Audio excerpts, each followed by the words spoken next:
Buenas tardes a todos, muchísimas gracias por venir. Yo soy Ani, yo soy la directora del grupo editorial Nemocine y les quiero dar la bienvenida a la charla que tenemos ahorita.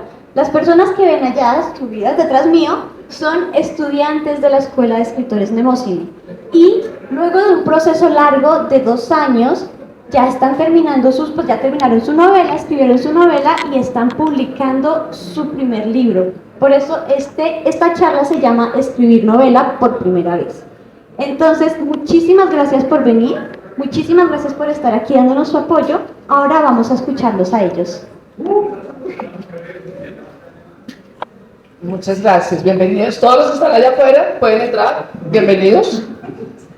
Necesitamos guarecernos de la lluvia y tener auditorio. Gracias, sigan por favor. Bueno, vamos a proceder a presentarnos. María Ángel Duque, ¿puedo empezar, por favor? Bueno, muy buenas tardes, gracias a todos los asistentes. Mi nombre es María Ángel Duque y estoy en la Escuela de Escritores Nemocine desde hace 2 años y hoy tengo el placer de hablar ante ustedes de mi experiencia cómo escribí mi primera novela. Seguimos con Sebastián, por favor. Rojas. Buenas tardes para todos y todas. Mi nombre es Sebastián Rojas, hago parte de la Escuela Nemocine hace 2 años. Actualmente soy estudiante de Historia en la Universidad Nacional y bueno, me siento muy halagado de poder venir a presentarles mi novela junto a mis queridas compañeras. A continuación, Vanessa.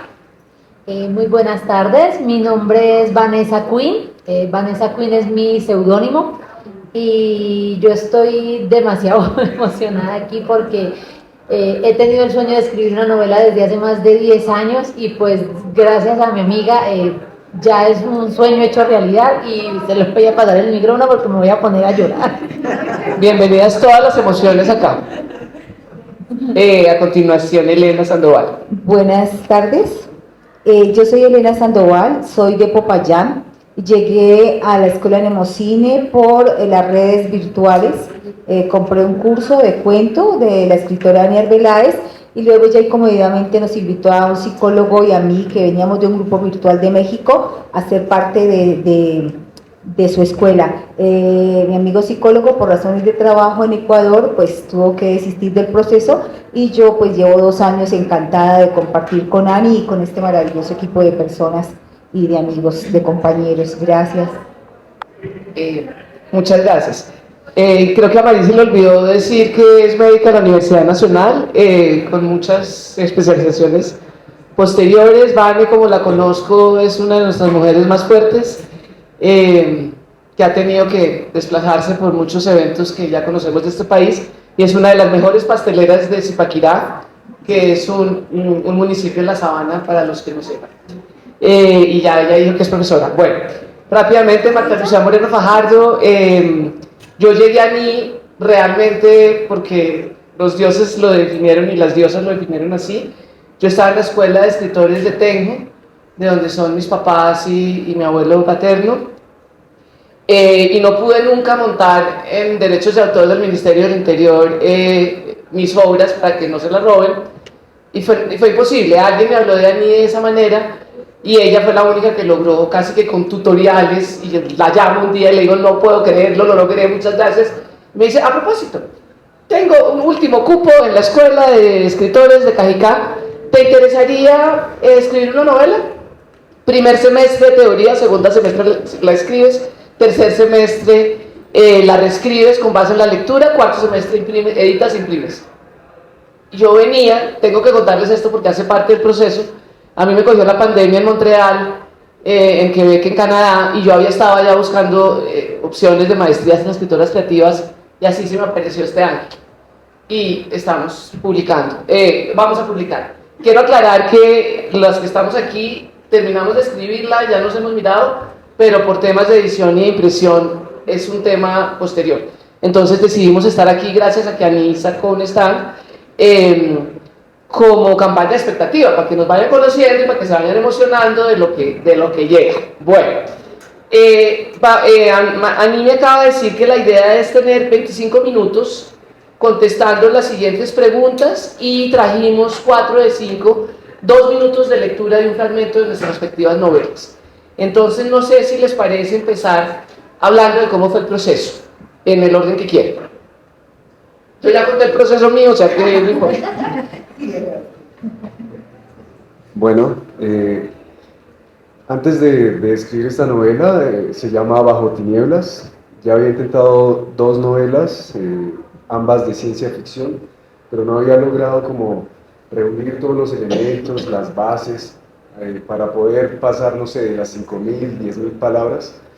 Y ya cuando conocí a la profe, me fui vinculando digamos, a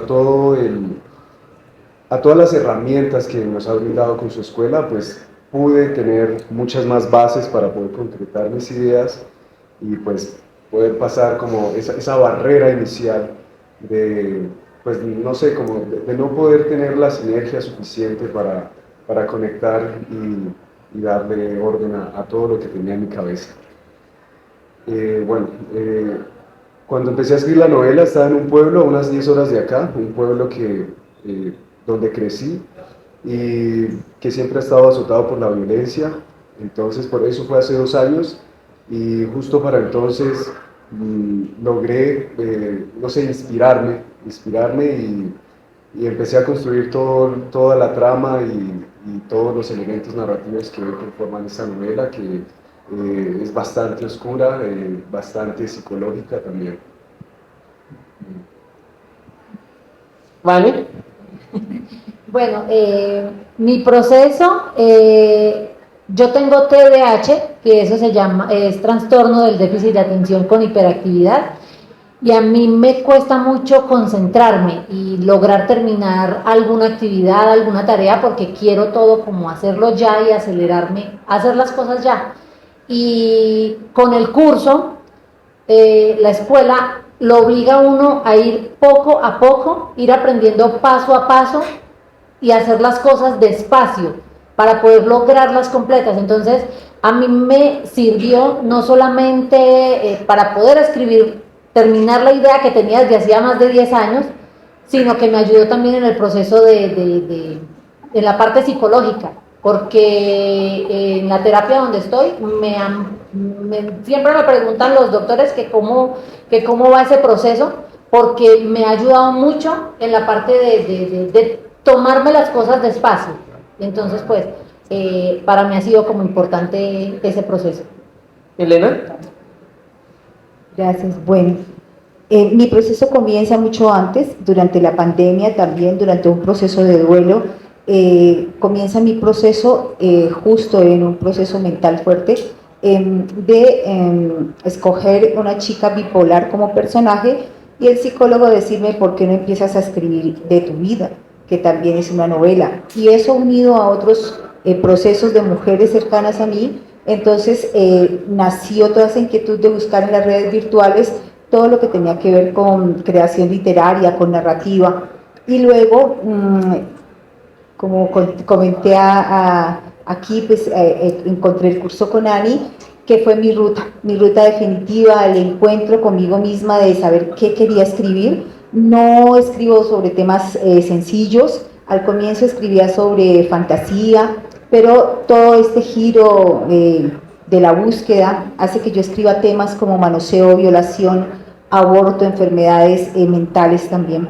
El proceso de encontrarme conmigo misma como escritora de textos más largos que pasaban de 3 páginas, pues fue una crisis. ¿Marí? Es una crisis realmente. Es una crisis porque es encontrarse con uno mismo y con su camino y también su proceso de sanación, en todos los sentidos, ¿no? Físicos, emocionales. Gracias, Elena. Marí. El asunto es que yo nunca pensé escribir una novela. Sí quería escribir, pero pensé, puedo escribir sobre la toxicidad del azúcar, los beneficios de los probióticos o la maravilla del magnesio.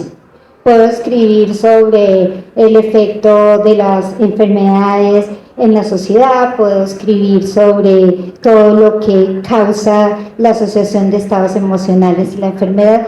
Tenía todas esas ideas Y de pronto contacté a Ani en el Instituto de Cultura y Turismo de Cajica. Me llamó y me dijo, tú estás inscrita en el curso, ¿escoges taller de narrativa o escoges lectura? Y yo de intrépida dije, taller de narrativa. Así que llegué a mi primera clase y el planteamiento es, vas a escribir una novela que muy posiblemente en 2 años vas a publicar. El mínimo 50.000 palabras. Yo pensé, creo que mejor me voy para el de las maravillas del magnesio o algo así, pero yo no sigo en esto. Así dije, bueno, pero miremos qué pasa en la primera clase.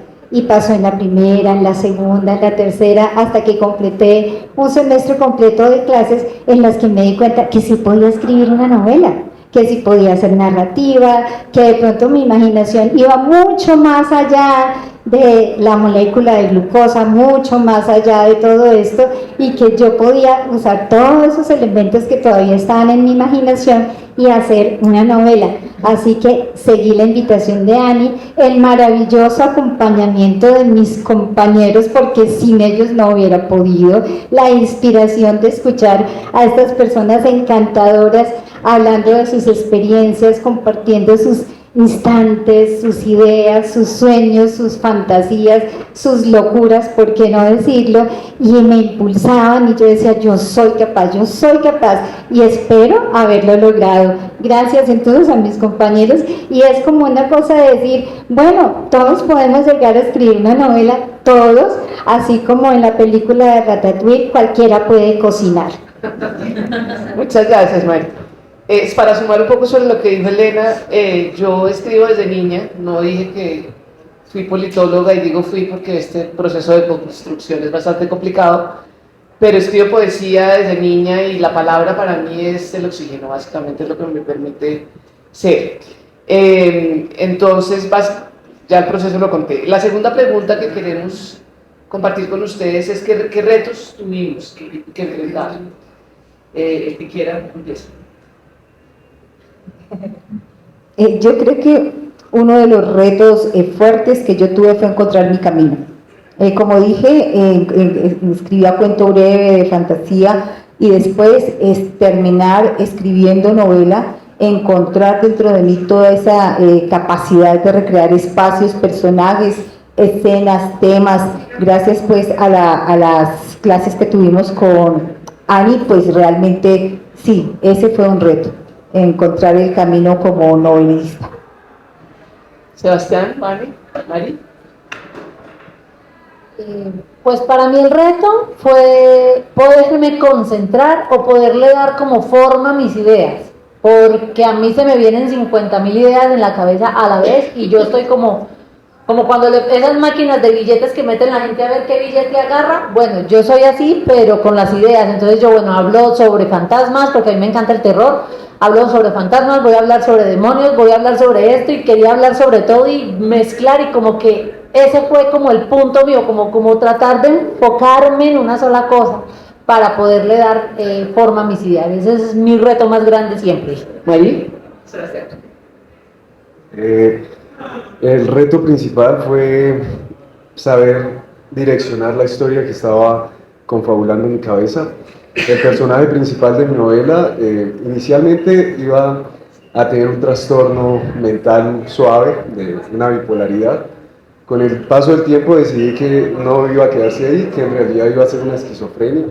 Y bueno, meterme en la mente de una persona con ese trastorno pues fue muy difícil. En la universidad opté por tomar una materia electiva, se llama esquizofrenia, del trastorno de la estructura, y eso me dio muchas herramientas para poder más o menos concebir cómo es esa realidad alterna que está viviendo una persona y que no le permite, digamos, estar en esta realidad que todos conocemos, que llamamos normal, ¿no? Entonces eso ha sido un reto, y de hecho la profe en algún momento dijo como que tengan cuidado porque la historia de su novela puede llegar a consumirlos tanto que va a ser después difícil sacarla de sus pensamientos en su cotidianidad, y realmente eso me pasó. Mari. Hay algo que no les hemos comentado y es que todas nos leímos entre nosotros mismos. Entonces eso es un trabajo de equipo maravilloso. Bueno, yo creo que el reto más grande, en parte ya lo hablé, fue romper los esquemas. Y parte de la construcción de la novela implicaba hacer una programación de la novela capítulo a capítulo, escena por escena. Yo hice muy juiciosa mi tarea y construí mi novela capítulo a capítulo, escena por escena, pero luego dije, tengo que llenarla de narrativa. Entonces ahí es donde vine a hacer esa ruptura mental de cómo dejarla descriptiva, la visión objetiva, la visión un poco técnica y exacta de las cosas que yo traía por mi formación académica y convertir en narrativa. Cómo empezar a entrar dentro de los personajes que me había imaginado para convertirlos en personajes reales que están viviendo, sintiendo, actuando, relacionándose.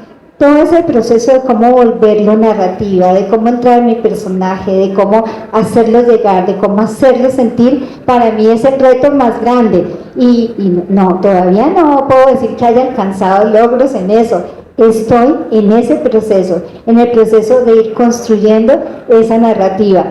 Espero lograrlo de la mano de mis compañeros, de Ani, de la escuela y de todo este proceso hermoso de aprendizaje que ha sido abrir mi visión y abrir mi mente. Gracias, María. Mi reto fue que no tuve retos y eso con una persona como yo, que soy un poco como Ani, pero que no me han diagnosticado nada todavía, fue, básicamente yo le digo a Ani todo el tiempo, yo no entiendo cómo. Yo siento que la loca de la casa simplemente entró y escribió. Y lo escribí. Nunca tuve el pánico del síndrome de la página en blanco. Ani decía, bueno, ¿cómo vamos? Yo siempre pensé que 50.000 palabras eran demasiadas porque yo quería escribir muy corto. Y yo siento de alguna manera que el reto era, de verdad, yo seguramente debo tener múltiples temas de salud mental, y yo siento que otra me habitó. Nos empezábamos a medir un poco cuánto tardo yo en escribir 1.000 palabras, que era un poco el contenido diario, para los 50.000. Yo trataba de tener la estructura. A mí nos enseñó algo muy importante, que es escribir por capítulos, lo que estaba diciendo Marí, pero llenarlos como construir una frase con sujeto y predicado por capítulo y ponerlo invertido del final al principio. ¿Cómo lo llamamos? ¿Se me olvidó? Las frases semillas, la escaleta, ¿cuál de todas? La escaleta. Entonces la escaleta, mi mamá tuvo una cirugía, a mí me tocó entregarle la escaleta a ella desde la clínica Marlí, no había señal, no había nada, yo estaba que me llevaba el que me trajo. Y cuando yo veo esta escaleta y cuando la uso como que tengo que escribir cada día, es mágico, totalmente mágico. Entonces, por eso les digo que mi reto era, por un lado, porque soy hiper contradictora y siempre estoy contracorriente, y cuando me dicen algo que no entiendo, hasta que no lo entienda, perdón si te causé muchos problemas a mí o a ustedes, pero pues ahí estamos. La tercera pregunta es si podemos aprender a escribir novelas, y si me permiten seguir, ya les paso la palabra. Volviendo a lo que acabo de decir, yo no siento que yo aprendí, yo siento que yo abrí la puerta y la ventana, y todas las puertas y la ventana, y fluyó el río, digámoslo así. Entonces, aprender racionalmente, obviamente tenemos todo lo que nos enseña a mí, pero la manera como yo lo escribí, a mí me sorprendía. Yo decía, pero esto es así de fácil, cuando uno lee que todos los grandes autores se suicidan, se enloquecen. Estamos leyendo en un club de lectura a Rosa Montero con El peligro de estar cuerda, y cuando yo me entero realmente de la locura que tenemos los proclives a ser escritores, es impresionante. Mi experiencia fue lanzarme en la aventura de escribir una novela que no había planeado hacer nunca, darme cuenta que encontraba muchos recursos para hacerla, que si no lo había hecho era porque no sabía cómo hacerlo, pero que tal vez en mi imaginación Habían muchas historias, muchas novelas, muchas narrativas que yo no había descubierto que estaban ahí dentro.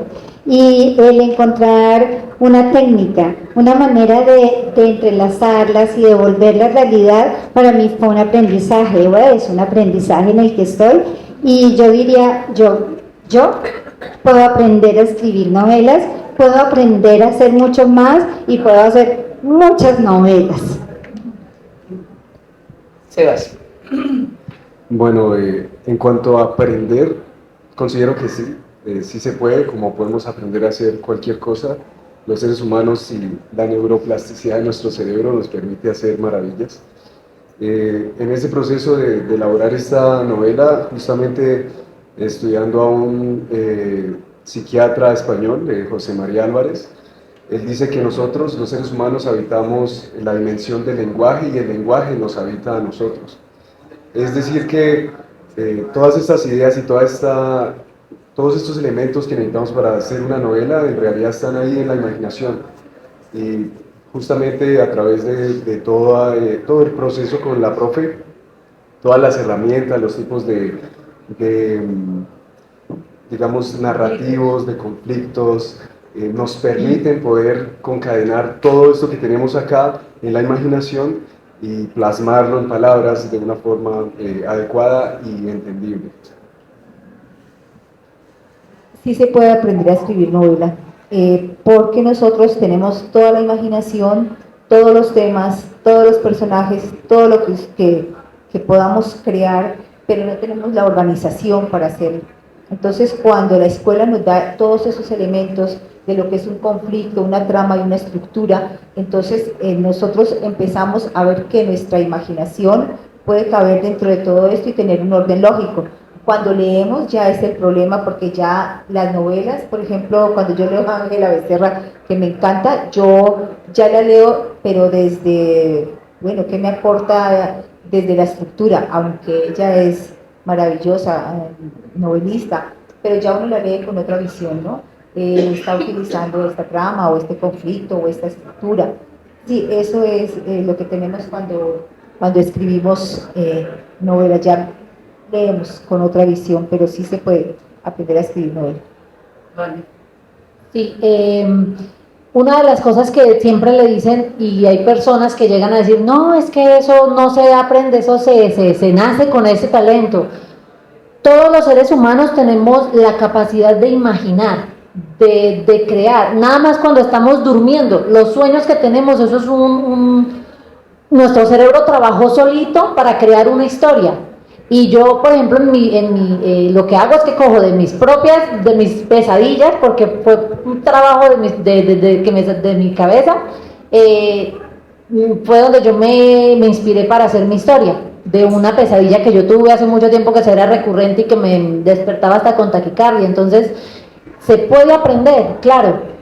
Ninguno nació aprendido, no sabíamos leer, no sabíamos escribir, no sabíamos caminar, y aprendimos. Es una habilidad que se puede aprender. Claro que sí, gracias, Vani. La siguiente pregunta, yo les quería, no, ¿qué es lo que yo ya dije que aprender? La siguiente pregunta es, ¿qué consejo le podemos dar a alguien que quiera empezar? Y si me permiten empezar, yo he descubierto, con base en lo que acaba de decir Sebastián, de ese psiquiatra español, lo que ya dije, que la palabra, los idiomas, la literatura, la poesía, el ensayo crítico, realmente son la razón de ser de mía, por lo menos, la razón de interactuar, de conectarme con el planeta. Entonces yo lo que le diría a alguien que quiera empezar a escribir es, conecte con cómo se comunica, entienda, sopese qué tan importante es para usted, porque hay mucha gente que no le, que vive en silencio, y está bien que no se comunique, pero es que yo siento que la comunicación es lo único que puede salvar el mundo en este momento, por ejemplo, desde mi malformación de politóloga. Entonces yo les diría, enamórense de la palabra, enamórense del lenguaje, enamórense de que cuando uno tiene una pesadilla terrible, uno la escribe, la transforma y a uno lo sana. Es decir, esta es la mejor medicina, diría yo. Sí, ustedes. Bueno, creo que eran dos, pero ya se me pasó uno. Hay que tener disciplina, ponerse de pronto una meta, ya sea diaria, semanal, y tratar de cumplirla. al escribir, porque forzarse uno a escribir le hace que le vaya como trabajando a uno la imaginación. Es como un músculo, hay que estarlo ejercitando. Y si me vuelvo a acordar de cuál era el otro consejo, se los digo porque...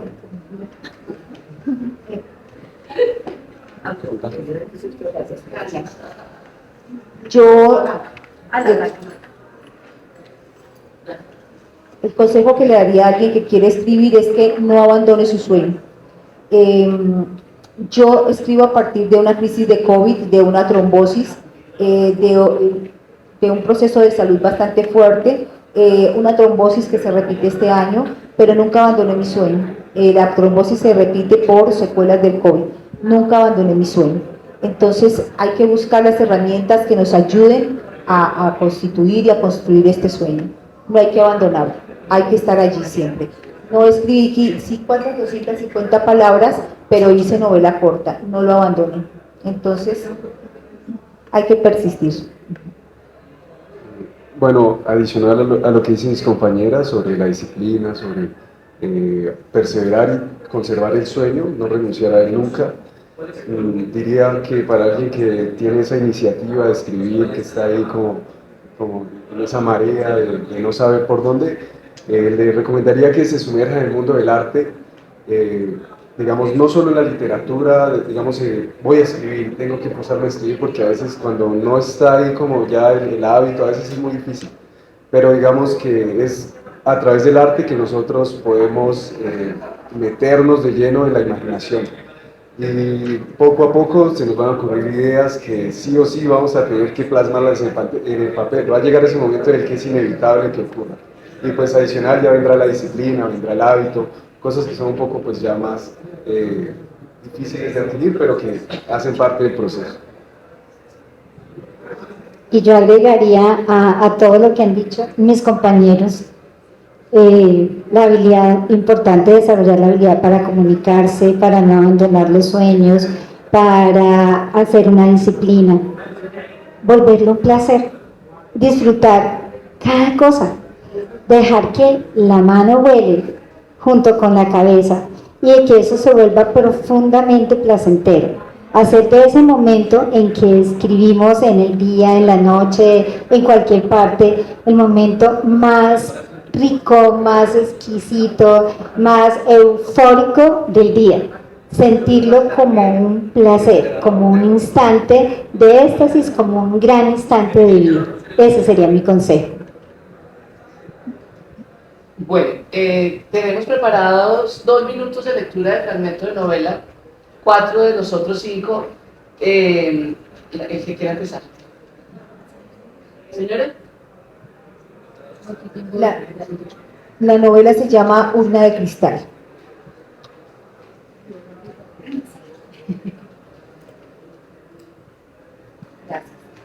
Esa tarde Gertrudis recordaba los rayos del sol que caían sobre la verde huerta y el sembrado de maíz que se hacía cada 3 meses. En las tardes solía jugar a las muñecas muertas. Las enterraba en el árbol de tomate que tenía una horqueta y servía como sepultura para la muñeca que acababa de morir por cualquier padecimiento. No sabía de qué, solo que se moría y había que enterrarla y hacer un duelo. Había que llorar el día del entierro y unos días después visitar la tumba y seguir llorando. Era uno de sus juegos infantiles preferidos. Después de fingir el sepelio, ella corría por la extensa parcela detrás de las gallinas que le picoteaban las nalgas, confundiendo las pepas de su vestido con granos de maíz. Las gallinas la hacían gritar y la hacían correr. Su perro de pelo gris y grandes orejas corría detrás de su risa inocente y juguetona. Luego descansaban tirados sobre la tierra mientras ella reía a carcajadas. Gertrudis, ven a tomar el entredía, gritaba su madre Carmen cada tarde. Y ella emprendía su infantil carrera hasta alcanzar la puerta de ingreso al patio para sentarse en la vieja hornilla a ver fritas las masas de maíz con las que tomaba su café. Amaba las tardes de calor entre cenizas de su casa grande. Además, se divertía escuchando historias de duendes y perros negros con ojos de fuego que se atravesaban en las carreteras de los viajeros nocturnos allá en el lejano pueblo de Sándalo, a donde pertenecían. Su madre sembraba maíz en la huerta y don Juan sembraba las flores más hermosas, las lechugas, el perejil y el cilantro más verdes, aromáticos y deliciosos. Las manos del hombre y su machete al cinto eran el recuerdo de la infancia de Gertrudis, un pensamiento inmediato cuando asociaba la tierra y el verde a su vida. Transcurrían los días entre la tierra sembrada de cilantro, lechugas y rosas.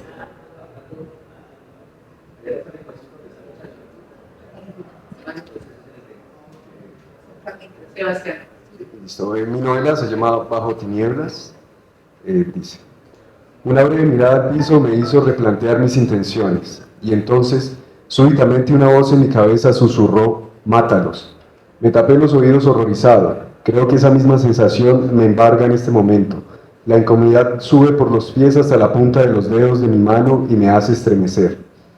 Manchadas de barro y con restos de pasto, estaban unas botas junto a la cama que me parecieron idénticas a unas que en algún momento le vi puestas a Elena. Creo que seguí inmóvil un tiempo más, no sé cuánto. Mi cuerpo no respondía, solo mi mente parecía ir más rápido que ahora al escribir esto. Los pensamientos se volvieron sonidos y estos, a su vez, se volvieron voces. Bien pude identificar la voz de Mauricio, pero también la de gente que no supe reconocer. Casi todas al unísono me decían: mátelos ya, y luego volvían a hacer un ruido difícil de descifrar. Ahora que lo pienso, parecía una pesadilla, y yo me encontraba presa de una maldita parálisis del sueño. Supongo que fue efecto del trago y la espantosa sorpresa de que podía ser Elena quien estaba bajo las cobijas. No lo sé aún, porque apenas salí de ese trance, preferí largarme de esa casa y esperar un mejor momento para averiguar todo lo que ha quedado pendiente. Reconozco que la ansiedad se ha apoderado de mí. Solo escribir me ayuda a concentrar mejor mis energías, pues todo el tiempo pareciera que mi cabeza fuera a estallar por culpa de un martirio que antes no sentía. No sé qué está pasando, pero desde entonces los días se han vuelto oscuros y las noches son mi único escape a este dolor que me recorre sin que pueda saber con exactitud en qué parte de mi cuerpo se esconde. Se me ha olvidado comer y creo que no duermo, no lo sé, pues cuando no estoy escribiendo es Mauricio quien me acompaña. Ahora lo veo todo el tiempo, a veces con su cara desfigurada y otras tan normal como aquellas veces que me contaba sus aventuras y reíamos hasta la medianoche tomando aguardiente. Ya no sé diferenciar entre mis sueños y lo que cuento acá, tampoco lo que pasa cuando salgo del velo de oscuridad que me cobija en esta mugrosa habitación. Bueno, la mía es una novela policíaca y este es un fragmento. Fui caminando despacio como quien llega a un recinto sagrado. A medida que avanzaba, mi sorpresa iba en aumento. Estaba ante una colección impresionante de pinturas originales. Desde luego que las conoce, maestra Isabela, afirmó mi secuestrador.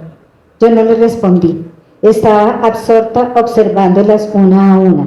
Ocupaban las paredes lateral izquierda de la sala la lectora de rol de Renoir, el autorretrato de Berthe Morisot, la labor de Marie Cassatt.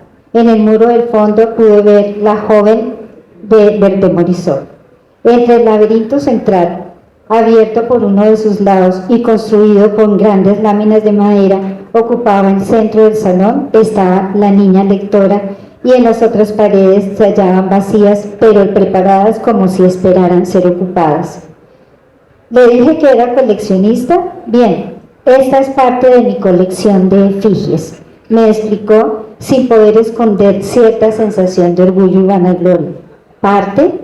Le pregunté. Así es, sígame. Al finalizar del muro había una abertura que conducía a otra sala. Estaba destinada a un trabajo de fotografía y terminaba con una puerta seguida de una terraza con vista a la playa.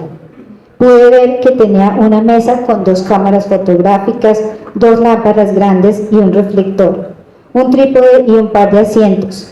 Un cortinaje de color verde musgo abierto en uno de sus muros y cerrado por el otro podía oscurecer todo el taller si era necesario. Yo caminé directamente a la terraza en busca de lo que él quería mostrarme, porque en esta vi un caballete con un lienzo, pero el lienzo estaba en blanco. No se adelante, maestra. La última efigie que quiero mostrarle se encuentra acá, dijo señalando el cortinaje. Regresé al taller de fotografía y me paré a su lado como me había indicado. No me era fácil pensar que pudiera sorprenderme más de lo que ya había encontrado en la exhibición de esfinges de mi secuestrador. No me queda más por mirar, me dije. Pero él descorrió la cortina en el muro, Allí estaba oculta la pintura de las dos Fridas. ¿Le gusta mi copia, maestra?, preguntó en tono sarcástico. Si fuera una copia, se lo diría, pero usted se ha robado el original, le respondí. Esta es la quinta de mis efigies, la efigie que representa a la mujer dividida por su origen y atormentada por el engaño.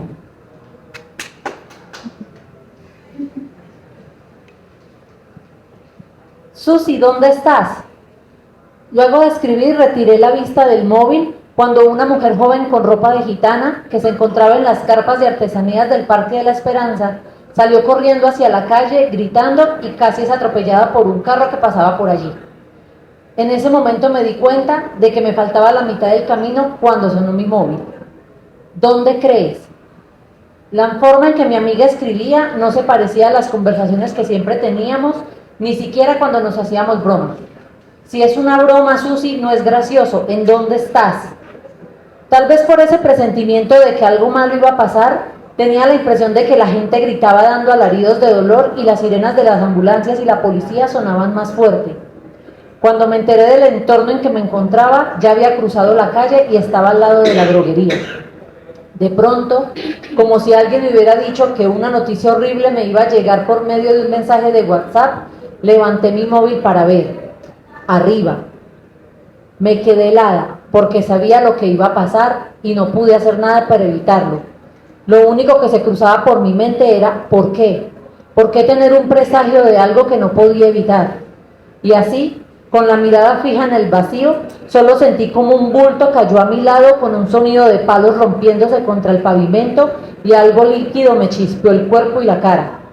Como un títere jalado por cuerdas, sentí como si alguien moviera mi cabeza hacia abajo solo para ver el cuerpo destrozado de mi amiga junto a mí en un charco de sangre que comenzaba a aumentar, mismo líquido que me había salpicado hacía unos segundos.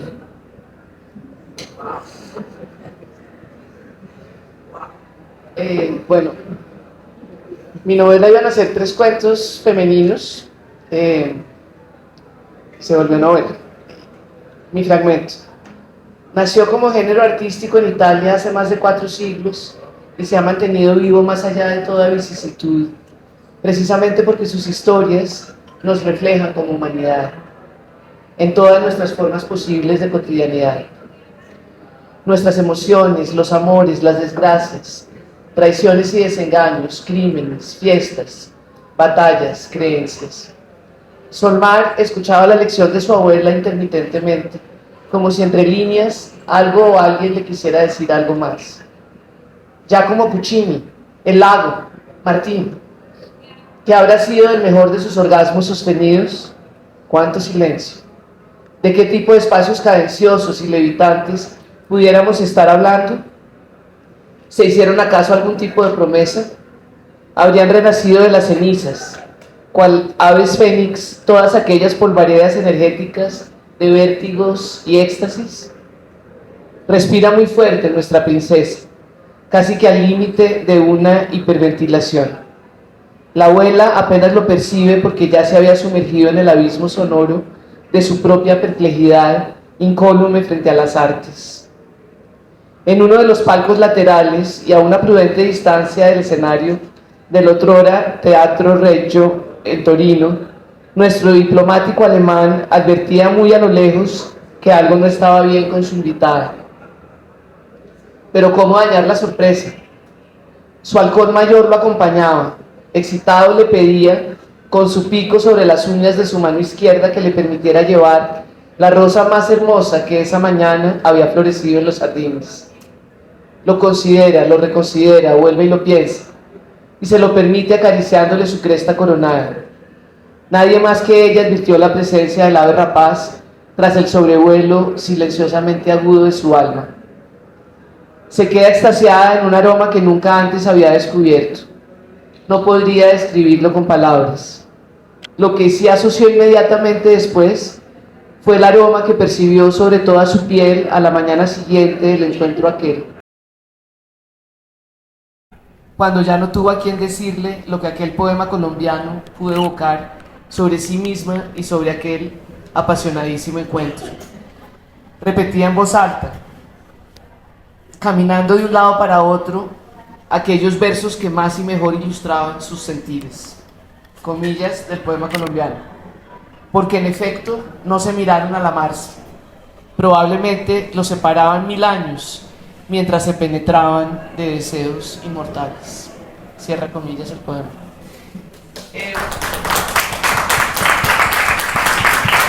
Muchas gracias, pero obviamente el aplauso es para todos, pero ya pasamos a la última parte, que es la más importante, que son las preguntas del público. Les quiero contar que debemos salir de acá en 20 minutos, son las 40, perdón, en 10 minutos. Tenemos 10 minutos para la lectura. Los escuchamos. Allá atrás, por favor. ¿Quieres venir acá? Tú. Sí, tú. Y venimos de atrás hacia adelante. Qué pena, pero es que no vimos bien las preguntas. Si no te da pereza caminar hacia adelante. Tenemos por ahora 4 preguntas. 2 de 2 señores atrás y 2 de 2 mujeres adelante. Por favor, bienvenido. Bueno, muchas gracias. Me sentí muy identificado, especialmente con todo lo que dice de TDAH y todo eso. Hola. ¿Ya? Identificado con Vanessa. Que me estaba sintiendo muy identificado con todo lo que estaba hablando Vanessa sobre el TDAH y esta cuestión. Y realmente lo que tú hablas sobre estrategias de la escuela para poder trabajar poco a poco, me gustaría como que nos contaras un poco más de eso, como profundizar en cuál es el proceso para llevar como un ritmo de escritura. Eso. Gracias. Bueno, ¿Entendieron la pregunta, verdad? Ya. Bueno, primero el plan que tiene la escuela para educarnos es, en una semana nos enseña una pequeña parte y nos hace escribir un cuento basado en ese aprendizaje. Luego a la siguiente semana otra y luego a la siguiente otra. Entonces cuando uno está como muy emocionado, uno quisiera que todo fuera ya. Entonces le toca a uno como aguantarse y paso a paso. A mí, ¿qué me tocaba? Bueno, esta semana aprendimos la trama de vencer al monstruo.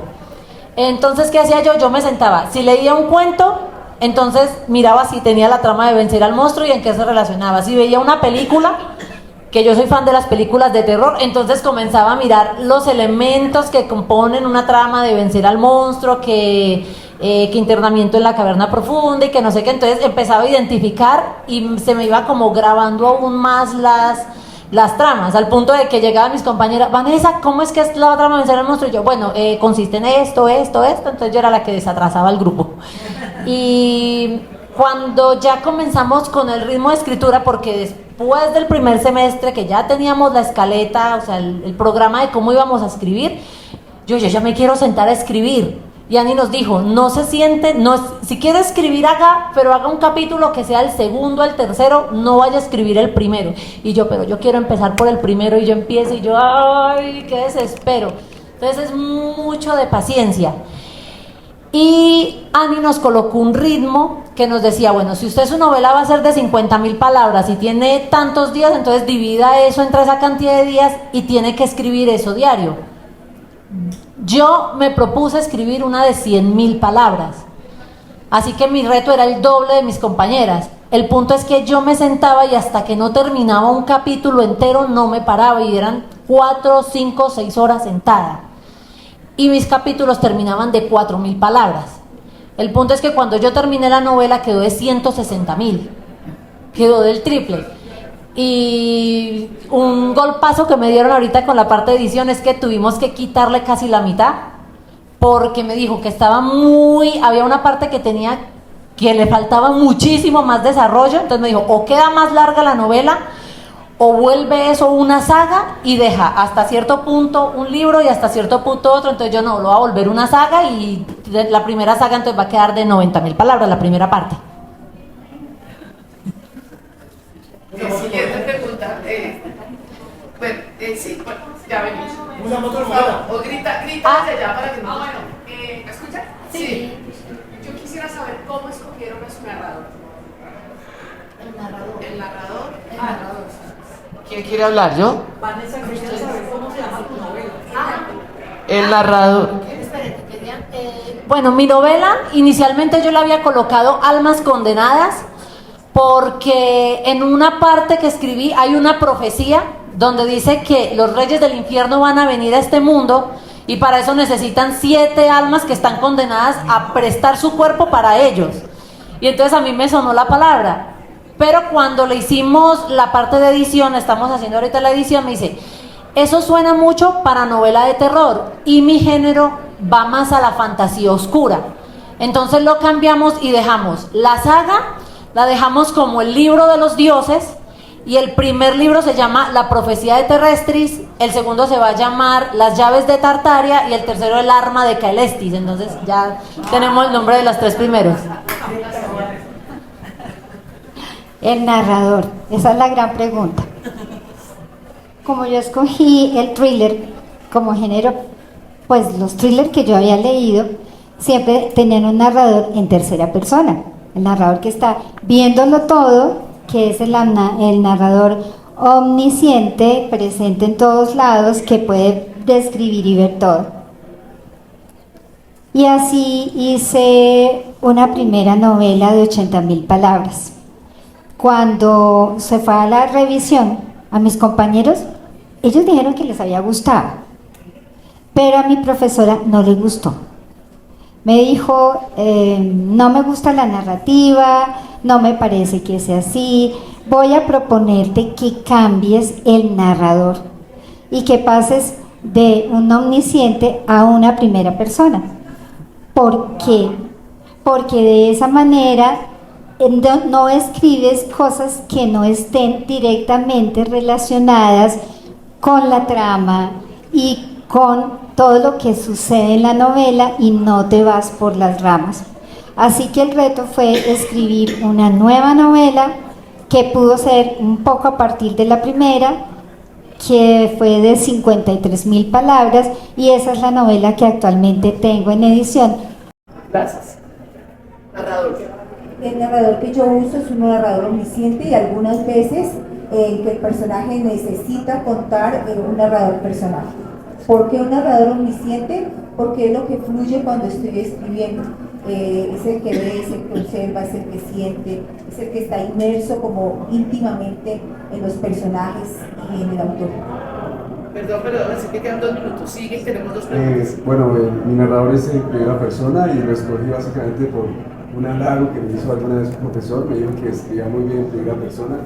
Entonces cuando empecé a escribir se acopló muy bien a un estilo poético. Yo siempre escribí poemas, entonces cuando me lancé a escribir novelas sentí que se acopló perfectamente y sí, eso es obvio.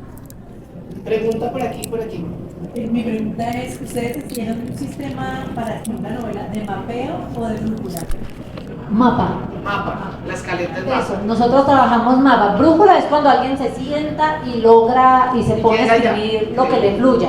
Sí. Ese fue mi gran problema hace 10 años porque no me daba. O sea, yo como que me tardé una semana escribiendo un capítulo y cuando lo leí yo, qué vaina tan aburrida, esto no me gusta. Entonces, si no me gusta a mí, ¿a quién más le va a gustar? ¿Y utilizaron alguna herramienta como escriben o alguna herramienta de esas que existen? No, lo hicimos, la verdad hicimos el mapita, digámoslo así, la escaleta en un cuadro de Excel. Okay. Y escribimos más o menos lo que van a llevar las escenas y ya después es que uno escribe todo. Ceci, tu pregunta. Pues la pregunta mía es, cuando uno lee las biografías de escritores en general, uno se da cuenta, porque ellos lo manifiestan, que se han inspirado en muchas cosas que han leído muchos autores. Pregunta, ¿en una primera novela tienen ustedes alguna influencia, como muchos autores lo pueden tener, de Faulkner o de muchos otros escritores que lo manifiestan, o todavía en una primera novela no se palpa, no se siente o no se ha llegado a eso? Pues la verdad a mí, principalmente, yo leo mucha fantasía y novelas juveniles, lo que me encanta leer, pero al escribir quise fue poner terror, porque me encantan las películas de terror. Y algo que yo siempre soñaba es que si escribo una novela, se vaya al cine o se vaya a una serie de televisión. Entonces me inspiré mucho fue en películas y esa es mi inspiración, las películas y las series de terror, porque veo por montones. Pues de hecho, parte del proceso de la formación, cuando fuimos a escoger la novela que queríamos escribir, Ani nos hizo una serie de preguntas como por ejemplo qué nos gustaba, qué leíamos, cuál era el género que más nos llamaba la atención, cuál novela hubiéramos soñado escribir, hubiéramos querido escribir entre las que habíamos leído.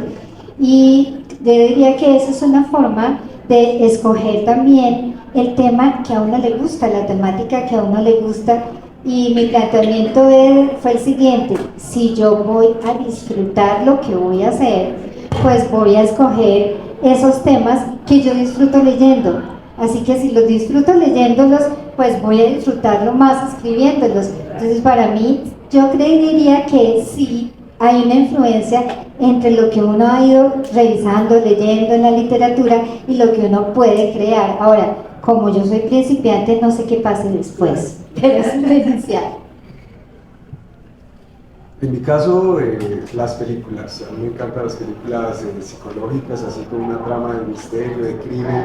Realmente me la paso viendo las películas y siento que de ahí he sacado un montón de elementos, más inclusive que las novelas que leo. En mi caso, yo creo que varias personas me han preguntado que si es autobiográfica, y después de releerla por 5 veces, siento que las 3 mujeres tienen pedazos de mí, y tienen, que es una niña, una princesa holandesa y una sacerdotisa andaluza, que tienen pedazos de mí, pero que también tienen lo que yo no soy, que eventualmente hubiera podido querer ser, y ahí es donde encuentro yo la magia de escribir, de convertir en realidad mi ficción. Entonces sigue, por favor, ¿tienes una pregunta? Señor Dickman, ¿levantaste la mano? Ah, no.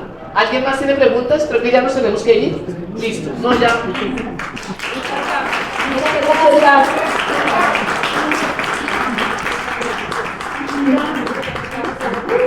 Gracias. Maravilloso. Gracias. Muy amables. Qué pena.